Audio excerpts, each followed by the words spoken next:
Para sa pag-unlad ng bansa, isa raw sa mahalagang papel ng hudikatura ang pagbalanse sa kalayaan ng mga mamamayan at interes ng gobyerno. Idiniin niya ni Chief Justice Alexander Gesmundo sa kanyang talumpati sa Foundation for Liberty and Prosperity Awards. Unang balita si Rafi Tima.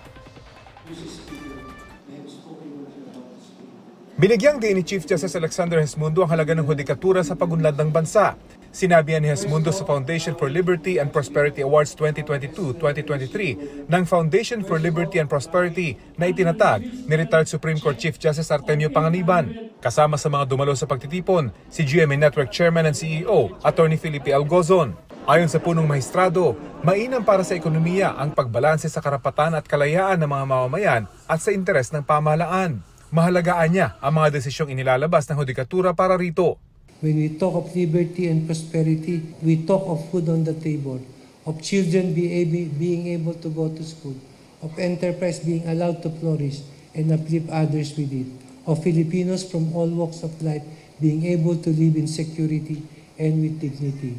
Kinilala rin sa programa ang mga nakatanggap ng fellowships ng Foundation for Liberty and Prosperity at mga nanalo sa dissertation writing contest.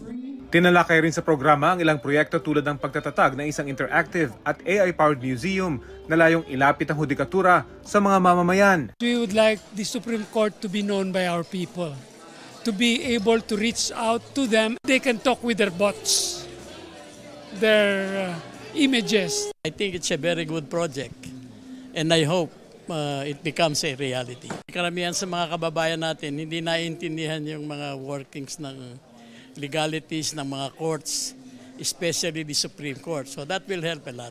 Ito ang unang balita. Rafi Tima para sa GMA Integrated News. Kapuso, mauna ka sa mga balita. Panoorin ang unang balita sa unang hirit at iba pang award-winning newscasts sa youtube.com/GMA News. I-click lang ang subscribe button. Sa mga kapuso abroad, maaari kaming masubaybayan sa GMA Pinoy TV at www.gmanews.tv.